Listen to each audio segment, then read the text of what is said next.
Hi, I'm Liz Glogowski, Managing Editor of One-to-One Media. Michael McCatherine, Chick-Fil-A's Senior Consultant of Interactive Digital Marketing, recently spoke to me about the company's customer strategy and marketing efforts. Now, in some of the articles and other research that we do with other marketers, people are starting to grab onto the idea of social media as kind of the new cheap and useful and valuable way to attract and create relationships with customers. Are there any social media components to your marketing strategy? Yeah, that's it's new to Chick-fil-A, or I should say it's new to Chick-fil-A corporate. Our customers have been there before we were. And that's the coolest thing about how this philosophy of service and focusing on the customer experience at the unit level. We think as internet folks that we create things on the internet. And maybe that's true, that if, we, from time to time, I can, create the next, Elf Yourself or some game component that becomes really widespread and popular.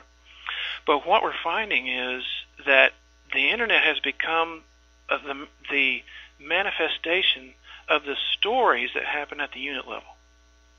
So we don't have to create stories at Chick-fil-A. All we have to do is listen, and that's what we're trying to get good at here. For example, we didn't have an official Facebook page. So I thought, well, customers are going online, and they may not know which Facebook fan page is the official one, and there was two of them. One was created by a team member, one by a customer. Well, each of them had 25,000 fans. So we merged them together, and instead of Chick-fil-A corporate coming up with this sophisticated strategy on how we want to communicate through this Facebook fan page and how we want to use it and how we want to grow it, I called the customer on the phone, and we got to know each other. And I just basically asked her, I said, would you mind being the head administrator for our site? We'll be here just to support you with whatever you think these fans want to hear and see and have. You just let us know, and I'll do all I can to give you whatever that is. Because, honestly, she knows a lot more about this than we do. Mm-hmm. The users on Facebook know what they're doing. Mm-hmm. The administrators know what they're doing. And corporate a lot of times come in, taking the MBA approach, and it just doesn't work.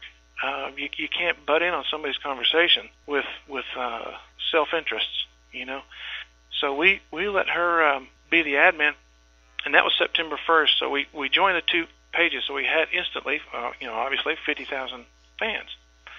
We're at 90,000 today, and we're not doing anything.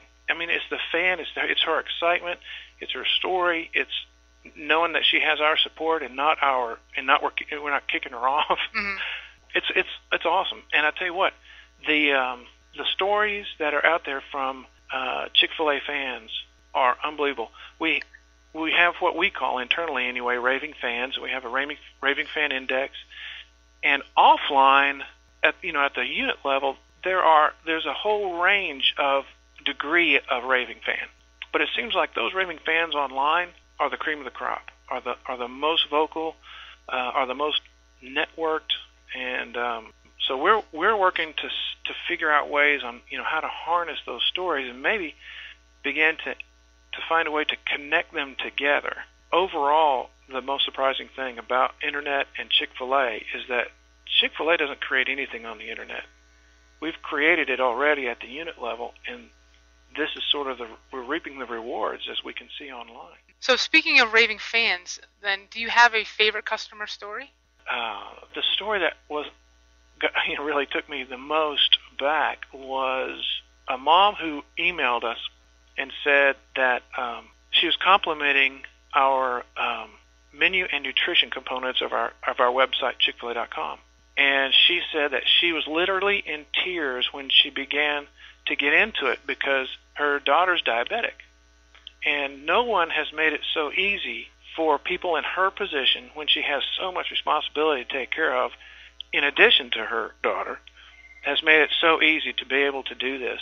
But on Chick-fil-A.com, you can essentially build your own meal, and it'll instantly spit back results of caloric and sodium and all the nutrition information that's important to somebody who's certainly with diabetes, and it's so easy and quick. And she said I was literally in tears, building my daughter's menu.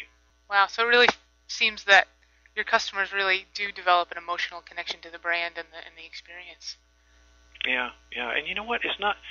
I mean, believe me, we make our share of mistakes, and I'm sure those that will read and listen to this may have a bad story of their own.